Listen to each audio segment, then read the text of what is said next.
Dylan Beynon, welcome to Shrink Wrap Radio. Super excited to be here, David. Thanks for having me on. Well, I am really happy I'm super excited too to have you here. And we've been chatting a little bit before turning on the recorder here and discovering that there are a lot of mutual interests and overlaps in our lives. And so I understand that you're an entrepreneur in the psychedelic-assisted therapy space, something that I'm very interested in, and that grew out of your own quest for healing. And so I'm particularly interested in that quest. I think we've got the entrepreneurial part, we've got the personal struggle and journey and healing part. And if it's okay with you, I think I'll want to do it in that order. Get your personal story first. Uh, so let's jump into that. Where would you like to jump into your story? Sure. So I think as we were discussing earlier, we both grew up working class, both raised by stepfathers. Mine adopted me at a young age and raised me. And growing up, we had a pretty challenging family dynamic.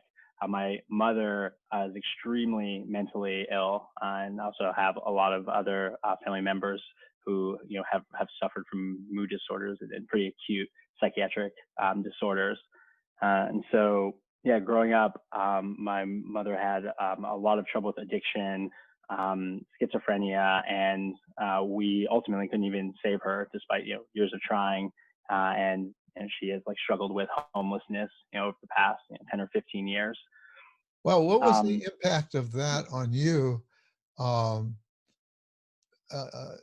I can only guess at the kinds of confusing messages that you must have gotten as a kid from a mother Mhm. who's schizophrenic and also addicted.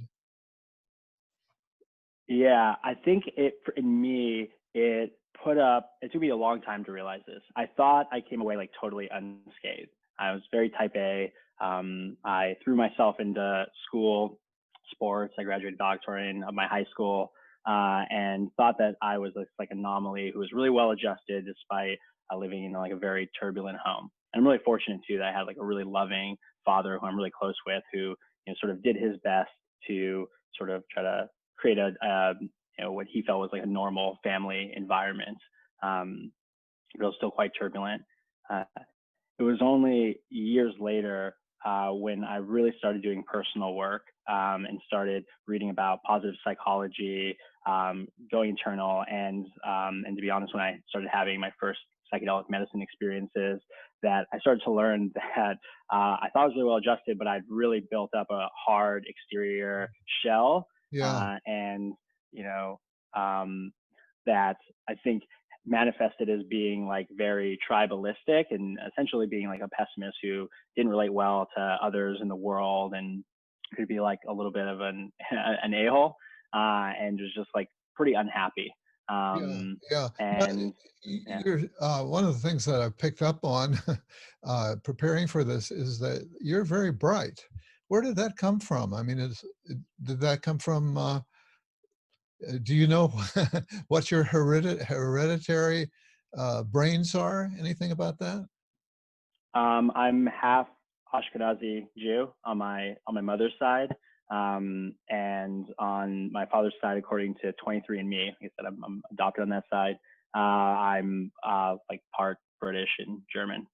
Well, I'm half Jewish on my biological father's side as well. So there's another crossover between us. This is thing after thing. So so you mentioned that part of your coping mechanism evidently was to really throw yourself into your studies in school. Was that when did that start? Was that from grade school on, or did that start in high Yeah, school, or when?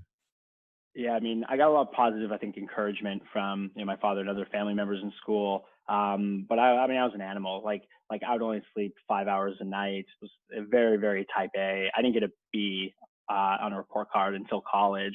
And at the time, I thought that was achieving. I had very much an achievement level mindset. Yeah. I actually just recently learned about integral theory. So it's developmental psychology theory of different sort of levels of, we'll call consciousness, Right. individually and collectively. And when I read that, I was like, oh, I see that I was at this achievement level, the orange, for a long time in my life. And I think, in ways like set me up well and served me well. But it very much so at the expense of my happiness, my social skills, my relationships, and probably in large part like my health as well. And it's pretty fascinating to look back when I thought I was doing everything right, when I was really blind to how I was relating to others and treating myself. Yeah, yeah. So part of this, the part of the impact of all of this on you was, aside from escaping into your studies, also some escaping into drugs. Was alcohol part of that as well? Um, so I've never had what I'd say was like a problem with drugs. I was in a fraternity in college, and did the level of drinking that in normal society is, not healthy or acceptable, but at the time felt okay and didn't feel like a problem. And I've never had like a problem with that. I actually was very against drugs and afraid of drugs because I grew up with an addict in my home, and I saw Yeah, like how damaging heroin and opiates could be on somebody's right. life and their health and their mental state. And it wasn't until it was June of 2009, so 11 years ago now, that I had a close friend I really trusted who pushed me really hard to try MDMA, and that thought it would be very good for me. It was something that I needed. I was, terrified, really resistant, This was in worried about, college? Was this while you were in I was, college? yeah, I was in college at the time. Okay. Yeah, and so I didn't have experiences with like hard drugs prior to that. I want to call it that. And uh, for me, it was like one of the most transformational, impactful things I've ever done in my life, which is obviously a very common refrain when people have some trauma and they experience psychedelics, and it like really changed for me, and sort of brought to light into awareness how I was treating really other people and how I was like relating to the world, and how I like all of my sort of frameworks and scaffolding for like what I should focus on in life and what happiness was, and like how what I felt about like humans and humanity. Uh, and I can't say it like it was a one and done transformation. And I think we even at like Mind Bloom really try to prioritize like the integration process, because like when you get in these neuroplastic states, you can create new synapses and connections and Right. healthier neural pathways. But if you don't actually like solidify them and change your behavior, you're likely to revert back into old habits. But it like creates those conditions for change and healing. So for me, in addition to like opening my eyes and seeing like what could be possible in terms of feeling like connected and joy and emotions and just like sounds cheesy, like positivity and Yeah. optimism, it catalyzed for me like a personal journey, that's, I mean, it's lasted 11 years and will last throughout the rest of my life. Yeah, And yeah. like, Well, I was interested in an observation that you made about, not making a big distinction between recreational psychedelic use and therapeutic or personal growth. Talk about that, because I'd never looked at it quite that way. yeah, I think there are some words that become like low resolution or like low bandwidth because like when I communicate to you, I have a thought and I use a word to try to like telepath that into your brain. And then you hear that and you interpret it your way. And so if you and I have like different meanings in our heads for the same word, like it's already hard enough to communicate in a game of telephone. Like then we're screwed. And so there's some of these like low resolution words that just mean so many different things to so many different people that they're almost, to me, like not worth using. And I think recreational is one of them in my mind. When I hear recreational, some people I think interpret it like I interpret it, which is like frivolous and almost like, I don't want to say self-harming, but like frivolous, Uh-huh. pointless, right? Um, I think a lot of people other recreational and they just maybe think like not legal. um, And so I think maybe um, a better way to think about it is some people are maybe using psychedelics or some medicines improperly and maybe like in an escapist way that can be like dangerous and self-harming. Yeah. Um, there's even maybe if they're not using it in a clinical context, like our clinicians do in Mind Bloom, are using them like therapeutically. And to me, if Yeah. you're doing it therapeutically, recreational is not a good description. And I think I got lucky because I was exposed maybe to the right medicines for me, and I handled them well, and I handled them in environments that were conducive to having good experiences, and nothing went wrong. And that's definitely not the case for everybody. I mean, these are really powerful substances that need to be really respected and treated well. Yeah. And fortunately, there's a lot more information out there and like availability with like Mind Bloom. We're making ketamine therapy specifically available to people, legally and prescribably for people who need it, who have depression and anxiety. You're getting So I'm really a little grateful. ahead of where I want to go. I'm not ready to get Okay, into Mind Bloom yet. cool. Uh, let's talk about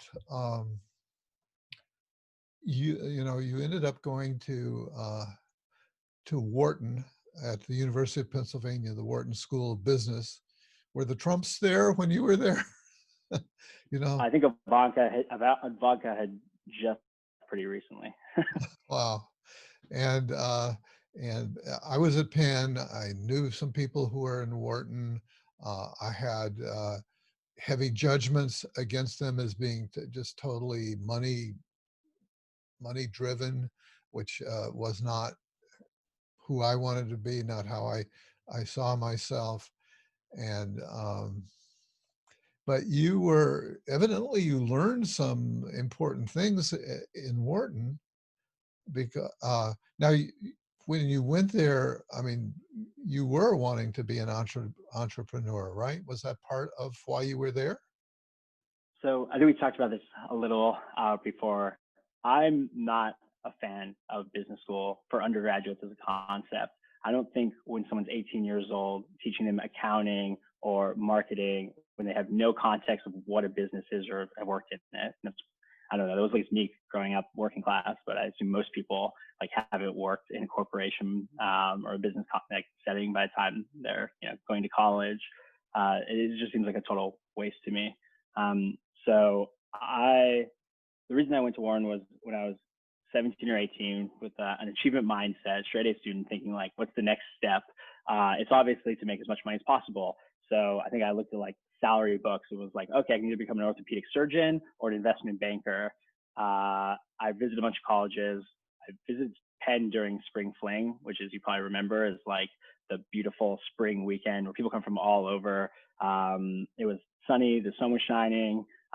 People were having like a great time outdoors, and I had no idea that it was like the Spring Fling weekend. So I just thought like this was the This, greatest school I've ever yeah, visited. this is It great. just they just built Huntsman Hall, the Warren building. It was like state of the art and beautiful, and I stood no chance. Like there's no way I was not gonna make that like my dream to go to. And when I got there and started actually studying business, I was very unenthused.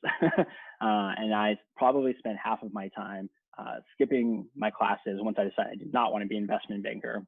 As you sort of hear people coming back, spend time, maybe interning, working in it, and sort of, for me, saw that it didn't feel like as much maybe value creation as I was seeking. And, the idea of, like you said, becoming an entrepreneur, like a CEO or somebody who's actually helping to build an organization and a tribe with a mission seemed a lot more aligned with what I wanted to do.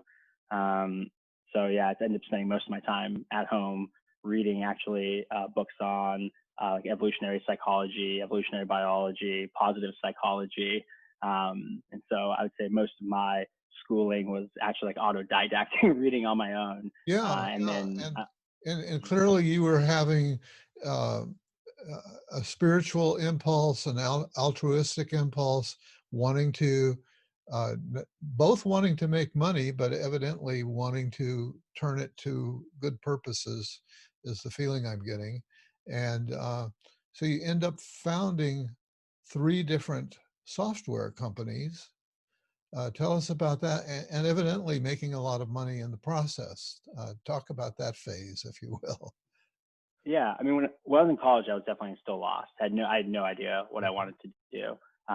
You, you said that some people who listen to your podcast are seekers. I would say that's what I felt like at that time.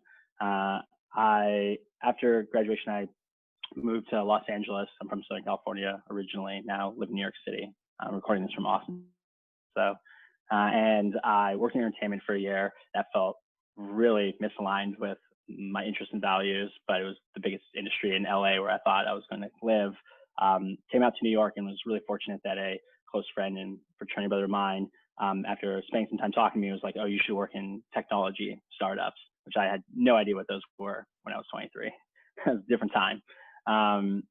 And I was introduced to a really cool company that was a big competitor to Foursquare, so sort of a location-based mobile startup.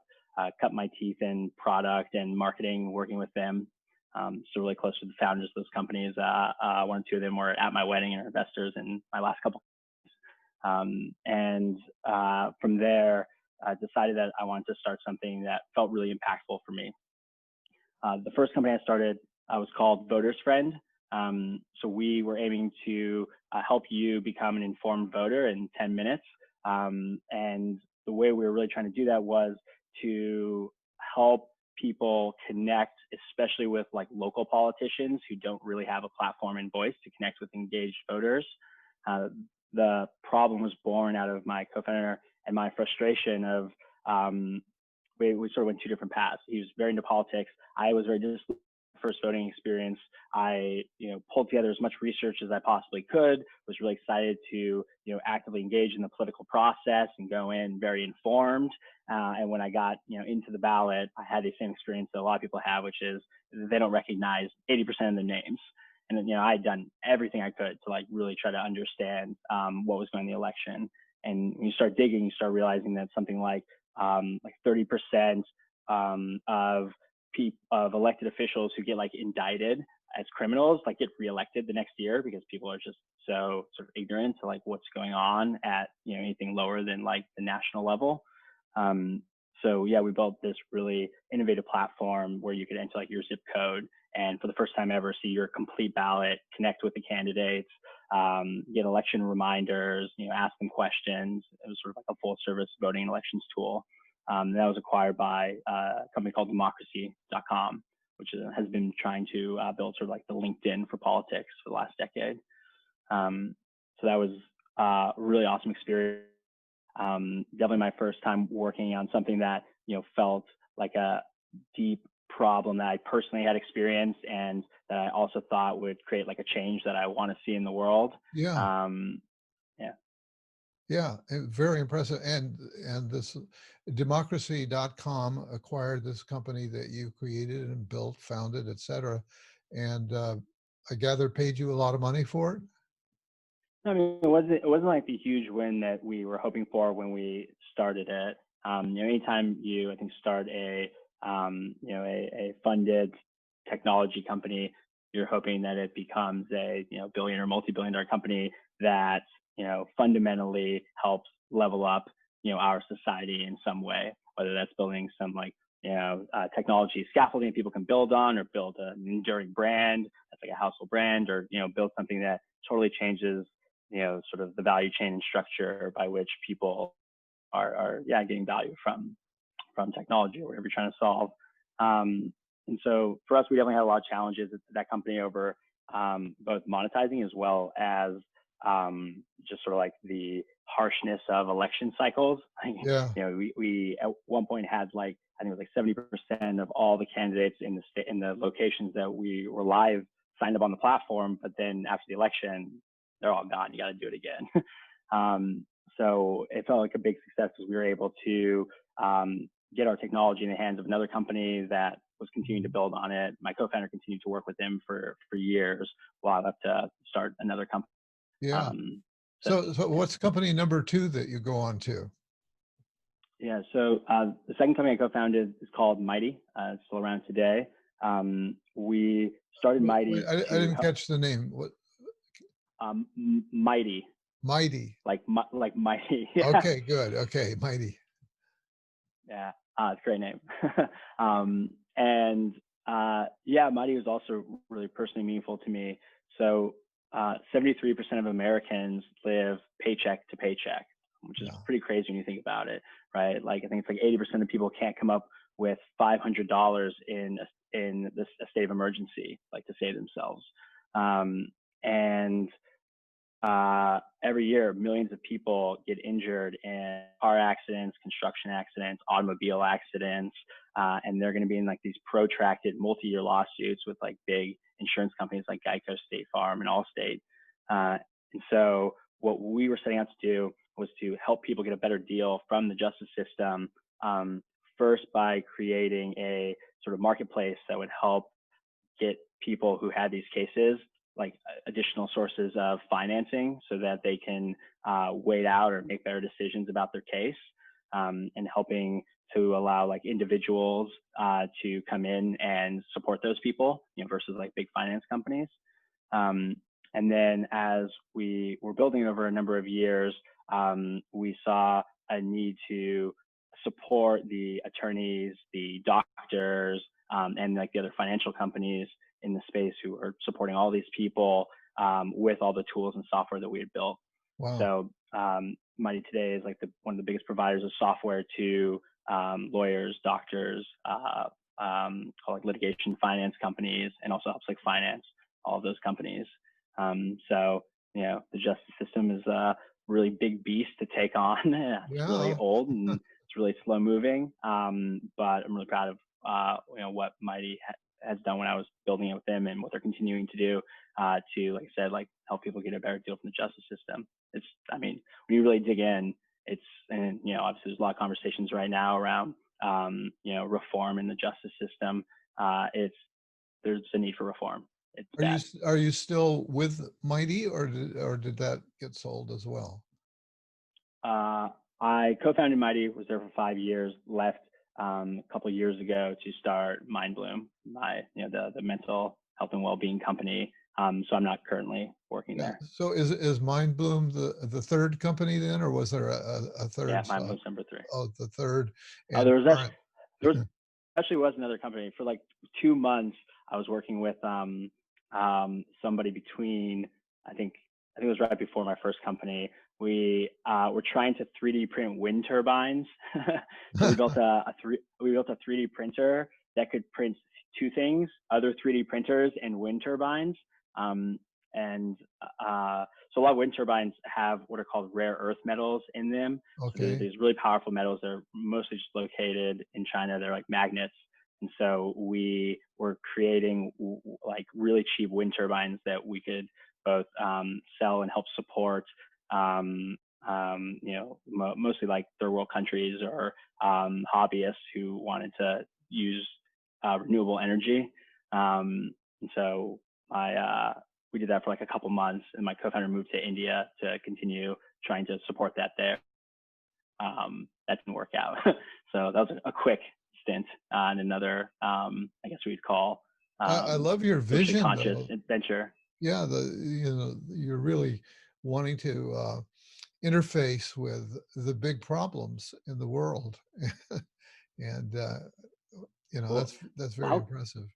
well, I mean, how cool is that we live in a time, I mean, how like fortunate am I and a lot of people to live in a time where like I have the freedom and opportunity to get to work on really big problems. Like, I'm very bullish on humanity as a whole, even if um, even if maybe we're on a bit of like a self-terminating path at the moment. And when we have, without a doubt, built something really incredible over the past, couple thousand, 100,000 years of human civilization. And so to help build another layer for people and keep like building the pyramid up, I think is like one of the coolest pursuits. And every day I'm like really grateful to get to work on that. Yeah, yeah, That's, do keep a it big up. impetus for Mind Bloom. So I have, and now I'm going to let you talk about Mind Bloom. I keep throttling you back up till now, but tell us about this. Uh, I'm actually very excited by what you're doing in Mind Bloom. So tell, give us your elevator pitch. Yeah. So even before the pandemic, mental health care was like one of the biggest public health crises in the United States. A lot of people, a lot of public health officials would argue is the number one. Um, and uh, it is really, really deficient in terms of how many available and effective treatments and options people are able to access. So we spoke a little bit earlier about how I grew up with severely mentally ill parents. At the time, we just thought that like we didn't have the resources and wherewithal and like skills to deal with the situation. But knowing what I know now from working in mental health care for a couple of years, I see now that very, very, very few people, even today, and 20 years ago, um, know how to help and manage with their own mental health issues, or much less somebody else's. Um, and so we're in dire need of new treatments, and we're in dire need of increased access to people, increasing access to treatment for people. And in my life, the thing that's been most powerful for my mental health and development, has been psychedelic medicine.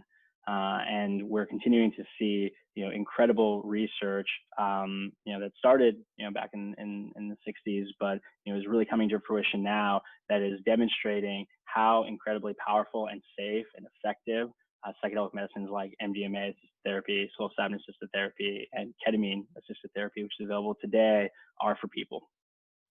So we started Mind Bloom in order to have a mission of transforming lives today to help transform the world tomorrow. We think that increasing access to safe, effective, science-backed, clinically proven treatments for mental health and well-being won't just help alleviate suffering today, but will also potentially help people, connect better with others like I did, and have contribute more to society, and essentially, help cultivate more wisdom and compassion in people so that they can make, more contributions to their family, their community, and like the world at large. In terms of our approach in Mind Bloom, the way we're doing that is by trying to use technology and really incredible clinical practices and elevated client experiences to increase access to the most effective treatments that people aren't accessing enough right now or don't have access to. Today, we think that is ketamine therapy. So we have a platform that helps people connect with psychiatric providers that are for eligible candidates with anxiety and depression, prescribing guided ketamine therapy. It's like a 4-session program that help with preparation, integration. I think you mentioned a masterclass earlier when we were chatting. We sort of have some like masterclass style programs. So sort of everybody starts with the basics of psychedelic therapy with Dr. Palios, our scientific director, is like a MAPS principal investigator, and has spent his life's work promoting and doing research in psychedelic medicines and psychedelic therapy. And the whole goal of this is to help heal and treat people and help them grow so that they can, like I say, be better for themselves and others. Yeah, something I haven't shared with you is I have an adult son who is a nurse practitioner now, and he's involved in the delivery of uh, ketamine-assisted psychotherapy, and Awesome. he had been in a really bad place with triggered some kind of physical thing that was happening dentally. I think we're trying to figure it out, and it sent him for he was in chronic pain, and Mhm. he went into a deep depression and cut himself off from all of his friends. And, we didn't know what to do. And he's in the Kaiser system for his health insurance. Somebody mentioned, well, we've got this ketamine program down in the South Bay. How about we give that a try? And he got a 24-hour ketamine infusion. Mm-hmm. And it, long story short, is totally jump started his life, if you will. And then he got into the first program in San Francisco to train trip sitters, if you will. And so his life has really blossomed as a result of the ketamine. And so, but and one of the things as I've looked at this is wondering, well, this all looks kind of expensive, and how is this going to how are people going to afford this? That the people who have all these professional credentials and training and so on, they got to make some money for doing this, and it just looks like, boy, I don't know if that's a career or not.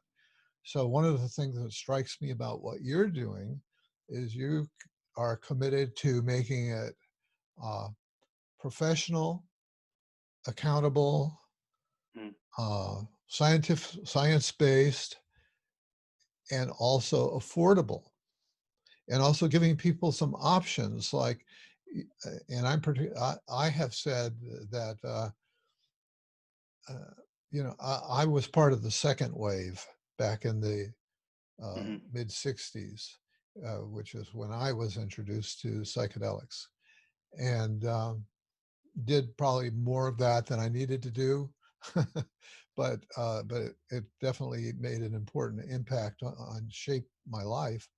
Um, but that was then. It kind of faded out. I have not done a psychedelic in a long, long time, and I've been telling my listeners that I'm not likely to do it again.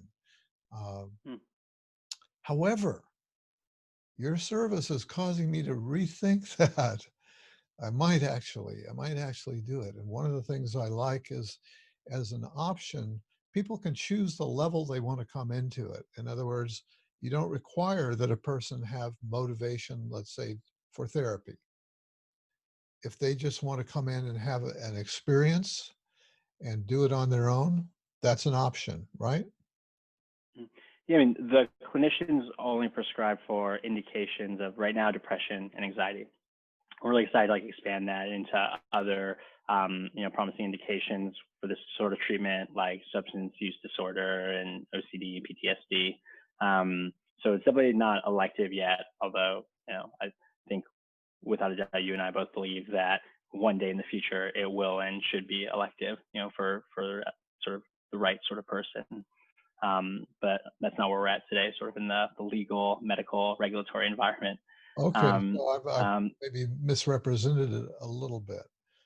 yeah. Or maybe, What? Yeah, the clinicians do though for candidates who are a good fit. Provide like a four course or four treatment program that does build on it, and so they'll sort of start people at a low test dose and titrate them up appropriately. And for people who want to go deeper in terms of like working with MindBloom to make sense of and interpret their experiences, get guidance or therapy or coaching on what to do with the experiences, create like an actual, action plan, how to integrate the experiences, and also have sort of a coach to hold them accountable to making those changes. We do offer essentially, additional services so that, we keep it as affordable and accessible to people as possible who need it. It's still, fairly expensive. It's like the price of a good therapist or, going and seeing a psychiatrist, like $250 a session to start, and then $150 a session after the first program. We'd like to continue bringing that cost down. It's, between like 60 and 80% lower than most ketamine therapy providers today. but to really continue to increase access, we need to continue, bringing that cost down. Yeah, there are a lot of different approaches to ketamine is kind of is getting big right now. A lot of providers are coming up with ways to have programs of one sort or another. And so there are different delivery systems. I mentioned my son who had a 24-hour intravenous delivery. Mhm. There are lozenges I, with the I, group that I, he's working I, with. I assume you don't mean he was receiving an intravenous drip for 24 hours straight, right? I'm sorry, what about that? You, when you say 24 hours, he wasn't receiving an intravenous drip for 24 hours straight, Y- was he? Yes, he was. He was like on the drip for 24 hours. Yes. Wow. Yeah, it made a subtle but important change. Um, I mean, he didn't have any hallucinations or anything like that, but he got Mhm. very, very happy over the course of that 24 hours. And Mhm. just a lot of energy and reaching out to all of his friends and family for love. And it was really quite quite a wonderful journey. So Yeah. the It. ketamine, there's the intravenous drip. There are lozenges, which in the program that he's working in now, they use ketamine lozenges. Um, there are, I guess, there are ketamine injections, right? Some people Mhm. are offering that, and your delivery method is one I had not heard of, which are tablets that the person holds in their mouth for a certain period of time and then spits out. Mhm. That's very interesting. Tell us about that. What's behind that? Yeah. So, our partner clinicians right now have two routes of administration that they're prescribing for people who visit our center in Manhattan. So we have a psychedelic therapy center, in Manhattan. Yeah, in Manhattan. Some clients are doing the sublingual rapid dissolve tablets, and then for some clients who are eligible and looking for a deeper therapeutic state, they may have the option of intramuscular injection. So not in the vein, but in the muscle. The rapid dissolve tablets are, I think, similar to the lozenges, but they are sort of smaller. They dissolve rapidly, and they don't create as much saliva, and they're absorbed in the sort of sublingual or under your tongue or buccal, like in the cheek membrane, directly into the bloodstream.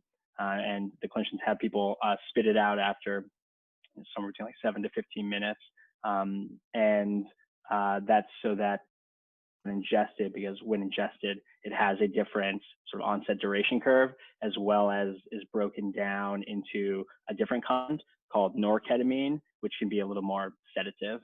And so they found that it's a experience and achieves better results for people if they're spitting it out. Spell it out for us again. Why they spit it out? If Yeah. you if you keep if you like swallow or absorb the whole thing, it produces a secondary effect that kind of undermines the goal of getting into a psychedelic state of mind, right? It Yeah. So I'd say becomes more of a sedative. there are two reasons. So the first, so I guess backing up, they're different. If you take something sublingually, it is going directly into the bloodstream versus being broken down in your digestive system and then going into the bloodstream. That's oftentimes they'll give medicines, you take under your tongue, and it works right away. So with a sublingual ketamine, the onset could be 10 to 15 minutes until you start taking hold. If you ingest it, it might look more I think 45 minutes to an hour until the effects start taking hold. So if somebody dissolves it under their tongue and in their cheeks and then swallows it, actually have two different experiences or two different dose curves, and that they don't line up very well. As somebody is sort of finishing their first experience, then they'll start feeling the effects of the injected ketamine, and it's pleasant of an experience. The second reason is that when it's ingested, it's broken down in what's called first pass metabolism. like through the liver, into a derivative of ketamine called norketamine, like slightly different, and that is a little bit more sedative, and can make people feel like a little groggy. So it's not damaging. It doesn't, make the overall experience or like the height of the experience worse, but it just extends the time it takes somebody to sort of feel back to baseline. It can make people feel a little groggier after the experience, like groggier the next day, which, we don't think it contributes to the experience. Yeah. Does does the name Paul Austin ring a bell for you? Do you know Paul Austin and his work? Yeah. Yeah, no, Paul. I actually just was interviewed on with Paul on the Third Way podcast a couple weeks ago. Ah, okay, very good. Yeah, I've been very impressed by Paul. I interviewed him on Shrink Rap Radio. Yeah, he's a very interesting guy. Yeah. He did a big presentation yesterday online for a 6-week microdosing class that they're marketing, and it, it's it's not for me, but it's a very interesting package that he's putting out there that's built around psilocybin and mushrooms. And he's not providing the mushrooms, or the psilocybin people have to Mm-hmm. figure out how to find that on their own. BY, BYO. Yeah, yeah, Yeah. Yeah. I mean, I've still spent some time experimenting with microdosing myself. Have found it effective for definitely improving mood. I think improving like lateral thinking skills, creativity, which makes sense if you're, upregulating brain drive neurotraffic factor and creating even a small neuroplastic state. And although I have not found that I'm like more focused or and if I find like I have a resistance to taking on any task that's not like the task I want to do in that moment. And I have some concerns on microdosing in terms of sort of the long-term potential health consequences. The 5-hydroxytryptophan 2A, 5-HT2A receptor that psilocybin, LSD, and other serotonergic psychedelics work on has been shown to potentially cause some damage in like one of the heart valves of like I think it's like your left ventricle of your heart. And I think it's like really minor, but if you are taking it twice a week, twice a week, yeah, every day for a while, there's some potential unknown consequences that I think is safe, but for like a long-term microdosing habit would potentially be dangerous. And like, I think like we don't know enough about that. yeah. Plus, you're also like, We need so much research. You know what? I'm getting a message on my computer that I'm running out of hard disk space, which shocked me. And so I think we need to wrap it up. I can't tell you how much I have appreciated this opportunity to meet you. I'm inspired by the integrity that you're bringing to your life and to your work. And Dylan Beynon, I want to thank you for being my guest today on Shrink Rap Radio. thank you, David. I had a blast. Thank you so much for having me on.